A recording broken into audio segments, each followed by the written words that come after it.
Hey everyone, I'm Jay. And I'm Sean. And we watched a movie. As we often do. Yes.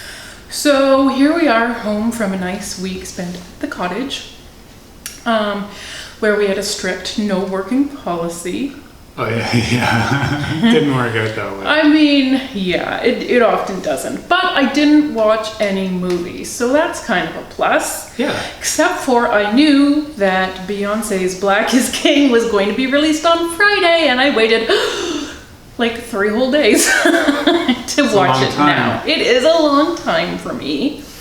It came out on Disney Plus, so enjoy. So, I mean, I watched it because I was super excited to watch it, and then I made you watch it while I was doing something else. Yeah. Which ultimately meant I watched it again. But it is a visual album, so let's get that out of the way. This is not a normal narrative film, nor is it really a documentary. This is a visual album to accompany Beyonce's album, The Gift, which she released as sort of a companion piece to The Lion King, a Lion King inspired album. You may know that Beyonce voiced Nala, and Nala means the gift in Swahili. Oh, I didn't know that second part. Yeah. So she voiced Nala in the 2019, I guess it was. That's right. Lion King live action remake. Containing no live animals. Hopefully. For better or worse, that was a movie that existed and came out and stuff. And I think the one thing that I will give it credit for is for finding more Black talent to provide the voices. The original 94 cartoon, very white. Pretty darn white. There was James Earl Jones as Mufasa. Excellent casting. Yes. And Whoopi Goldberg. Oh yeah. Slid in there as one of the hyenas. I forgot about that. But the thing about The Lion King is that it has always been an African story. So finally we have moved a little closer to some sort of authenticity. So this had Beyonce and Donald Glover in the 2 lead roles, which I thought were great for a lot of reasons, because of course they aren't just Black artists, but Black talent, Black singers, and also had fairly recently been known as talking about or singing about the Black experience. Yes. So it was kind of great to see those two alongside, of course, a really great cast, including Chiwetel Ejiofor as Scar, and Keegan and Michael Key, of course, I know you love. I do. Anyways, a great cast all around, but these two were big standouts and a big get, I think, for the movie. Yeah, I agree. Those are both huge names, and deservedly so. Yes. So to have them in your movie, which is a kid's animated live action movie, that is a big deal. Okay. So Beyonce, of course, was asked to do an original song because you can't get nominated again for those same old Elton John songs, which of course we all know and love and expected to have in this movie, and we did. Yeah, you couldn't have left any of those out. Right. So they added one in, which is the little trick that Disney and actually lots of remakes use in order to create Oscar buzz. So Beyonce released a song called Spirit, which is a great song actually, but it has kind of like a low-key vibe. It's gospel-oriented. It's a great song. But I think for her, that was just the starting point of really getting into African culture and art, and she ended up with an entire album worth of songs that she collected and turned into this album called The Gift that is inspired by the movie and by her African awakening, I guess we'll call it.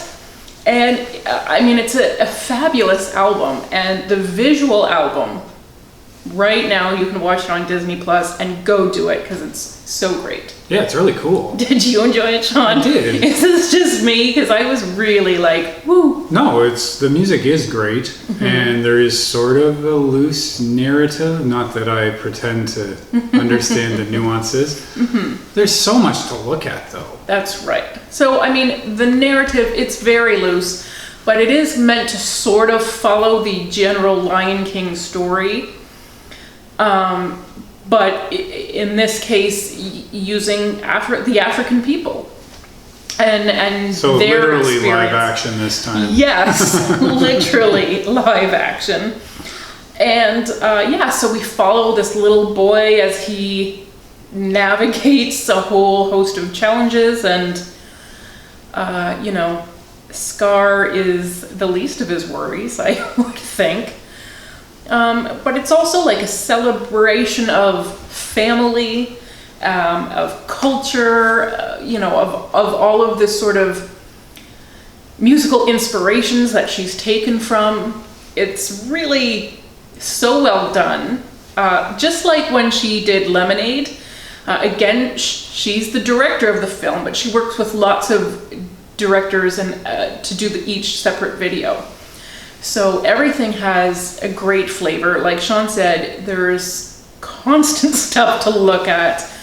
I almost wish we could spend more in each scene, just because they are setting such incredible tableaus for us that it almost seemed a waste to just, in the spirit of a music video, to just keep going and driving the editing.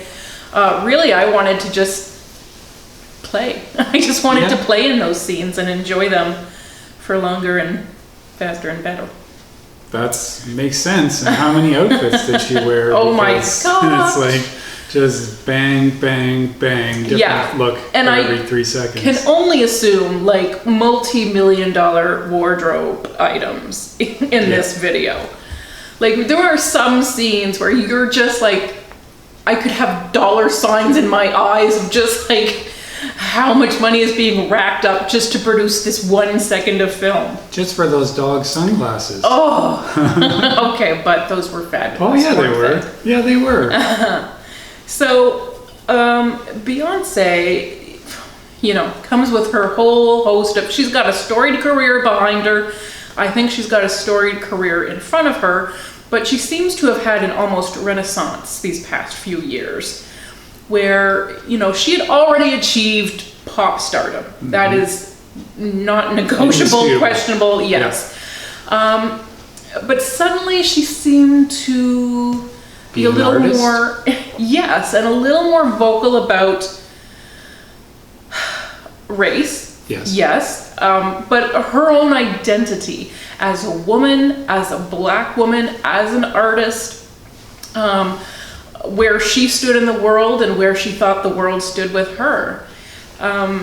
For a lot of us, I think our eyes were a little opened by her performance at the 2016 Super Bowl, which was incredible and mesmerizing, and it stopped you in your tracks. But it's hard for us to remember now. This is back in the day when Black Lives Matter was a new grassroots movement, and she was teaching us what the new form of protest looked like by having her backup dancers dressed as Black Panther.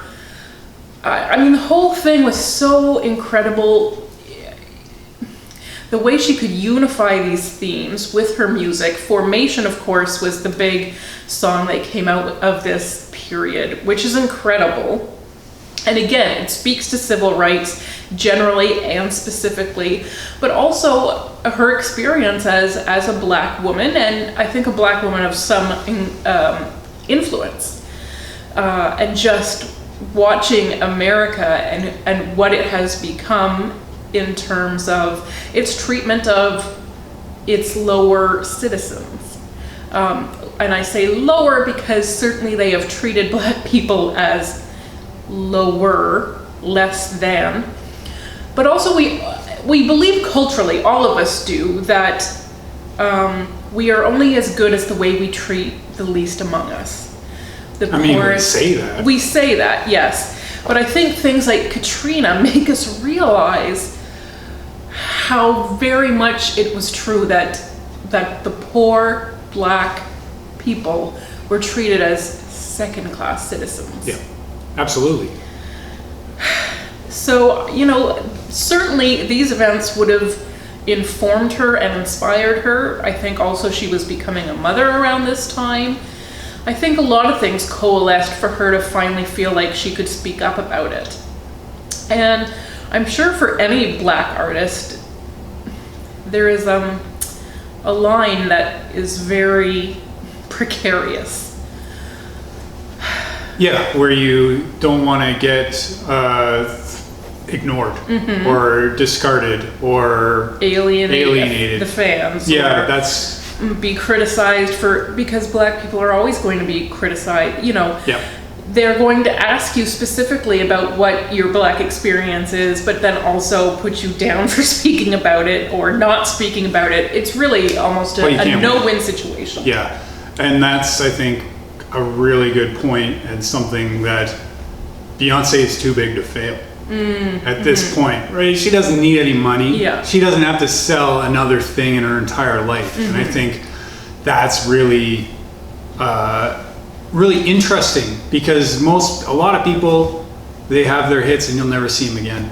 And clearly she is not that person, that she has just started to expand and explore after she reached what most people would say is the pinnacle.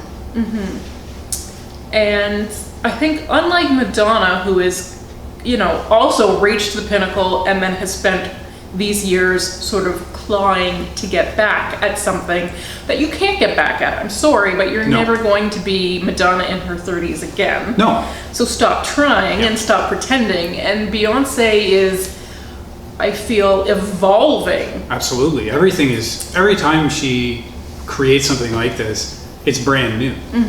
And that is hard to do, even once. That's right. I mean, it really is. So I think it's kind of remarkable that she has used this platform of hers to elevate Black culture and Black art and other Black artists and to teach us about the Black experience in America. That's, I think, kind of a brave thing, no matter who you are. It really is. To put that out there. And I remember when she was one of the co-headliners of Glastonbury, and people were so critical of that choice, calling her not rock and roll enough, which may be true, but she is certainly not the first pop act to headline, and yet it was only because it was Beyonce that people were critical of it. And then to see her headline in 2018 Coachella, which was a defining moment in pop music, I have to say. I mean, it transcended pop music. It will be remembered like Queen's big performance. Yeah, Live Aid. Yeah. Yes, her performance at Coachella that year will be remembered like that. I know it will. And sadly, it was history making. She was the first Black female headliner at that festival. Prince had become the first Black headliner, period, 10 years prior. That's it, though. Yeah. So this took a long time to break that ceiling. And she didn't just break the ceiling. Her entire performance, and this was a 2-hour set. That's pretty big time. Absolutely. And Beyonce could have come out and just performed a string of her greatest hits, and she would have slayed, as she always does, and we would have fallen over at how great it was. But she didn't do that. She's not resting on her laurels. She came back from like the birth of her twins and worked for months to put together this one show that was going to be a testament to who she was as an artist, all of the musical acts, the Black history that had come before her to inform her as an artist. And she was not performing just for the predominantly white audience. You know, for them it was a performance. but to the Black audience, and some of whom were at home because we got to see this, the making of, in her documentary Homecoming, which is excellent as well. She spoke directly to them, and she celebrated the culture in a way that probably has not been done before, and certainly not on that scale and with so much reach. It was really a performance for the ages.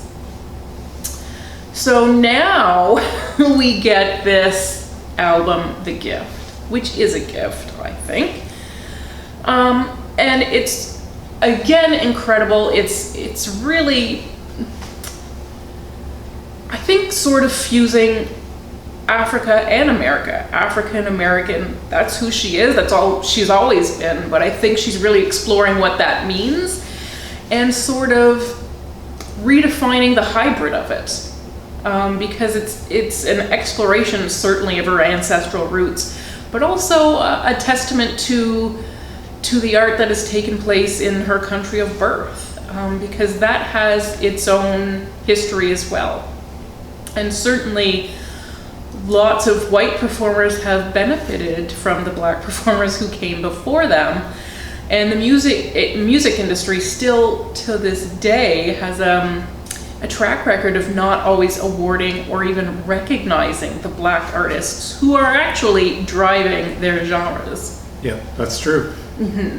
I mean, we all remember when Kanye snatched the mic out of poor little Taylor Swift's hands to tell us all that Beyonce should have won. And while we do not condone doing that to anyone, he may have had a point. It's Beyonce. It's hard to argue. It is hard to argue against her. Certainly, there are lots of other great performers, but Beyonce has been putting out some uniformly great stuff. And even though her record sales and her success reflect that, her award shelf doesn't always. So I know Nicki Minaj has been very vocal about that discrepancy, but I think Beyonce, for a long part in her career, was quiet, didn't want to, rock that boat. And now she is fully owning her womanhood and her power, and yeah, she can speak her truth, and she doesn't need Kanye to do it for her. Lesson number 1. So here we are with this visual album called Black Is King, where she has in fact gone to Africa with, I don't know, how many cargo planes full of costumes do you think she brought? Oh, at least 10. An incredible, and I have to say this, a huge shout out to her stylist, who becomes the costume designer for this video, Zarina Akers, who curated a huge selection of couture, of fashion, of jaw-dropping outfits and looks. I mean, it is a catalog of excess. Beyonce is my kindred soul in that we both believe that more is more. And certainly, as a stylist, she was really able to pull from a lot of up-and-coming Black designers. Deviant La Vie did the incredible rope dress. There's a white rope dress and also a whole bunch of them in red. Incredible stuff from them. Jerome Lamar did some big work for them. Ducky Confetti is responsible for those wonderful pajamas. You see her and Jay-Z eating in front of the TV. Yeah. And it's like money printed pajamas she's wearing. Be Blue Dazzled did that diamond encrusted, the stars outfit. Oh yes. That I loved so much. Lace by Tanaya. Oh my gosh, that incredible glitter fringe dress. Veni Etienne. You may remember from season 17 of Project Runway. No. Made a wonderful structured floral jacket. Melissa Simon Hartman, of course, did the Black Queen dress. Jay-Z is often seen playing chess, often during the video. And at one point, a human chessboard is on the line, and oh my gosh. I mean, I would be happy with any of the dresses, but certainly Beyonce as the Black Queen slays them all. I thought that was interesting, and I pointed it out to Sean. The first time I watched that, I remember thinking, because there's a lot of spoken word that sort of stitch the seams together of different videos, poetry, and this particular scene, they're talking a lot about the balance between dark and light. And I really kind of thought that out of the chest, the black chest side, that Darth Vader might have popped out at any moment. Not only because we were talking about the dark side, but because James Earl Jones is, of course, the wonderful voice of Mufasa. And the only one who was voiced in the cartoon and in the live action, which I think was a brilliant move on Jon Favreau's part to bring him along. You can't top him. He is Mufasa, so it was very smart to bring him back. Yes. But I just feel like he has a very deep, distinctive voice, but it's also so reassuring. I just feel like it is, from my generation, the voice of wisdom. It's so easy. And of course, there is dialogue from The Lion King interspersed throughout this visual album and her album of The Gift. And certainly every time you hear him say anything, you get like little shivers, because everything he says sounds great. Yes, that's right. It sounds like a fortune cookie. It sounds like a quote that you should have on your wall. Yeah, we should watch Field of Dreams. Same thing. Okay. Oh, you're funny. Anyways, so I loved the costumes. Could you tell? I really loved the costumes. Yeah, we could tell. Okay, but this is really about the music, right? And so it's kind of incredible, all of the influences she's able to draw from. And she's got some pretty great talent alongside her, including Pharrell Williams, Kendrick Lamar, and Canadian Jessica Reyes. But she's also got some names that might be less familiar to us in North America, some up-and-coming and some rather established artists from Africa. Let's see, like Shatta Wale, Burna Boy, Mr. Easy, and Busia. So there's a lot going on. There's a lot going on. Some of my favorite songs, Spirit, of course, we've already seen that music video. That was the one released for Lion King. Mood Forever, the one she does with Jay-Z, is so much fun. I love the video. Childish Gambino also appears on that song, which is another name for Donald Glover. Donald Glover, that's right. He is actually not technically in the video, but if you watched with peeled eyes, he is in a piece of art. Oh, I missed him. Always be watching the art on the walls, because they're always going to be someone you know. Which again is sort of a reference to her own career. Another video she did with Jay-Z, where they were filmed in front of a very famous painting in Paris. And Dumu Sangare is also on the Mood Forever. Brown Skin Girl is a real standout for me. And I know you know this, with St. John, WizKid, and a little bit from Blue Ivy, their daughter. So, in fact, the whole family appears in this video, including her mom. But I love Brown Skin Girl. I love the video for it. I love the way it feels. I certainly love incorporating her daughter, but it's a real comment on Black beauty. And there's models, famous models. Naomi Campbell is in it. Lupita Nyong'o is in it, which I think is wonderful because Beyonce directly references her in the lyrics. And she pops up for that moment, which is so wonderful. Lupita Nyong'o, of course, is a red carpet goddess.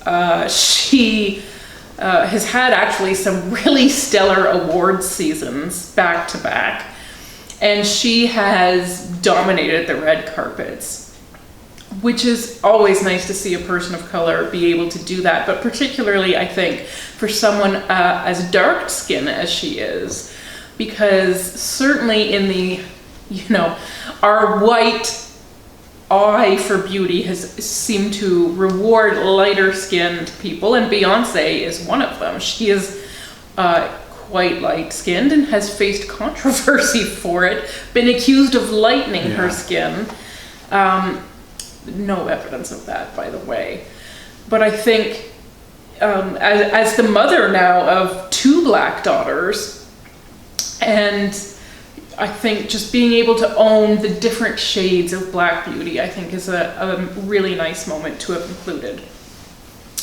And I really liked, and I know I noted this, so you had to pay special attention, but I mean, she's gushing at all of these people in her video. She's gushing at them. She's serenading them with like the most sincere eye contact.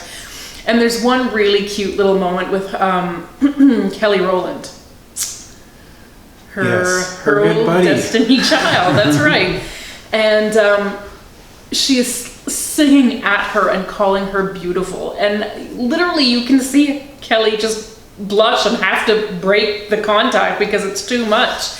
Because when do you really get that in your life? Somebody so intensely delivering this compliment that has been rare. Even she can't take it. And it's just so sweet between them. I loved it. But as you can probably tell, there's not much about this that I didn't super duper love.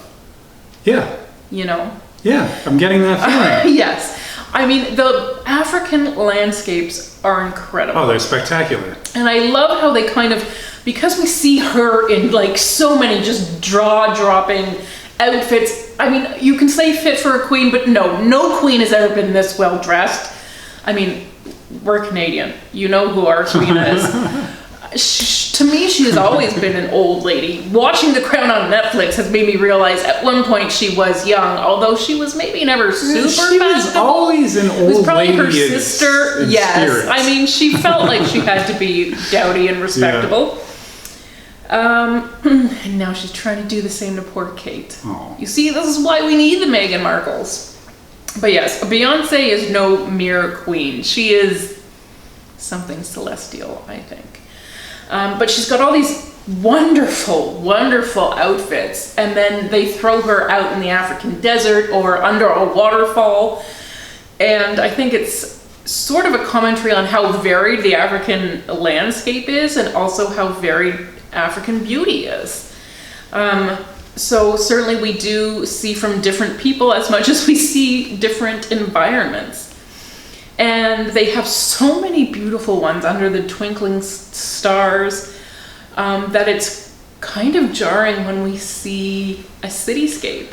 Yes, it is. Something more, urban. But I think it was really a good move to include that as well, because that's also Africa. That's right. And there is a danger even of idealizing Africa for all these wide open spaces, and that's not everyone's experience of it, certainly. And so I did think it was interesting when we brought things in to a more grittier feel.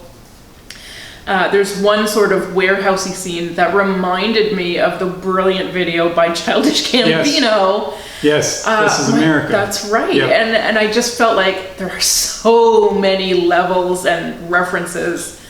It's really kind of incredible to be able to put them together. And these are just the ones that I'm able to pick out after 2 viewings. I know there are people who are going to study this, like literally study this. Lemonade has been taught in universities because you can peel back layers and layers of all of these art references and still not get to the bottom. which is kind of incredible. So, do I recommend seeing this? It's hard to tell. I know. It's a little gray. I'm gonna just say a tepid yes. You know what? I really admired just the boldness of the statement, of the visual. I mean, it was dazzling. It was dazzling, right? Like there's so much, and there's so much muchness. Yes, It's there is. just so. It's very rich. It's very colorful. Yes. It's very beautiful. Yes. Was there a standout scene for you? I don't think there was just one. I really did like the chess pieces. I love the river. The cityscape was very cool. You know, I loved the cheetah print car. Oh yeah, the cheetah from Rolls Royce. That was very cool. And one of my favorite scenes was actually the sort of synchronized swimming scene, I'll call it. It's actually a much bigger scene than even huge. just the pool. Yeah. But it reminds you of like one of those golden era of cinema, you know, things. But because every single body, you know, it's like a whole lineup of girls, one at a time, diving sideways into the water. And it's black body after black body after black body. And it's so beautiful and vibrant, but it also reminds you of what a black body was in those movies, which is, number one, probably not there at all. And if it was, she was a maid. So just to see the entire set be of black bodies in beautiful motion was kind of incredible. And I mean, you know, fuchsia orange, I think it's a great combo. Yeah. Yeah, it screams we're here. There's no denying it. I loved the little tea party she was having. Her daughter's there, her mother's there. It's so incredible when you see her family all together. The twins, Sir and Rumi, of course, making an appearance. But I mean, I loved everything with Blue Ivy, and I just kept thinking, I mean, everybody looks like they're having a really good time, even though this must have been months of work, of very hard work. They all look like they're having a fun time, especially Blue Ivy, who is often smiling at the camera. And I just think, what an incredible opportunity to play dress up with your mom day after day. Yeah. And they would have been right into that. Yes. How wonderful to grow up in this world as Beyonce sees it. To believe in your black beauty and your black strength. Because not all, and maybe not many little girls like her are able to see that. But Beyonce hopefully can help more people see that. Yeah, well, she's changing the conversation. She's owning her blackness. And yeah, I just think it's so great that she's able to steal the narrative back and put this out there. So much positivity and so much beauty to just be linked to brown-skinned girls. I think it's kind of lovely. It is. It is. And it's a really interesting watch and a really great listen and a good combination of both. Wonderful. Just a great hour and a half to just sit back and or 3 absorb. hours if you watch it twice. Or 3 if you watch it twice. I mean, that's the or great thing 30 about if you Disney watch it Plus, 20 right? times. You can stream it as much as you want, because if you paid your monthly fee, you're good to go. I loved it. I'm glad you liked it too. I did. I really enjoyed it. Good. Thanks so much for watching, everyone. Let us know if you saw it, and we'll talk to you in the comments. Bye. Bye.